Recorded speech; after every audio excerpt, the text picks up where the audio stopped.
Well, joining us now is a well-known face from Emmerdale, the actor Will Johnson, who's taking part in the campaign, and also Kathryn Hodgson, who's had one transplant and currently waiting for another, aren't you? I know. Yeah. Good morning to you both. Thanks for coming in.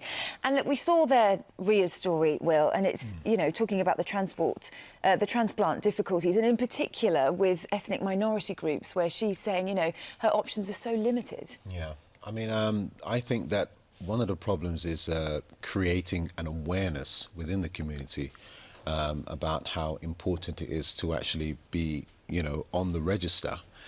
And I think that so many people are just not aware of it. And I think what we have to try and do is make it something that is constant, so that people can be more aware that, you know, it's a very, very easy process. It's not something that, you know, that you've got to, you know, wait for like 5 years and then sign up. It's like, you know, you can do it in 5 minutes. Sure. And the irony is, of course, that ethnic minorities are in many cases more likely to need transplants because they have more of the problems that require a transplant, Yeah, like diabetes, etc., etc.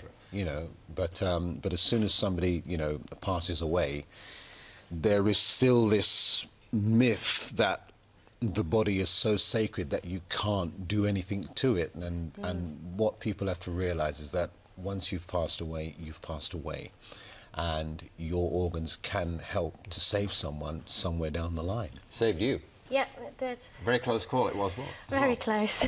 Tell us about it. Well, I became poorly as a child with my liver due to my cystic fibrosis. They put me on the list, and luckily I managed to get a bit better.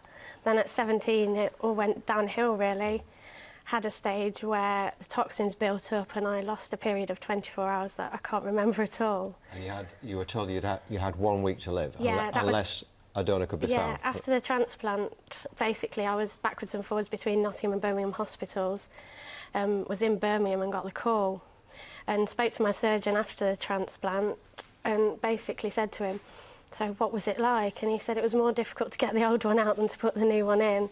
And I said, well, how long would I have lasted? He said, you wouldn't have survived another week if we hadn't have found it. So crucial for you, and you're now waiting for another transplant as well, a lung transplant. I mean, how difficult is that waiting period, just to find out when one's going to come along, if one's going to come along? It's horrible.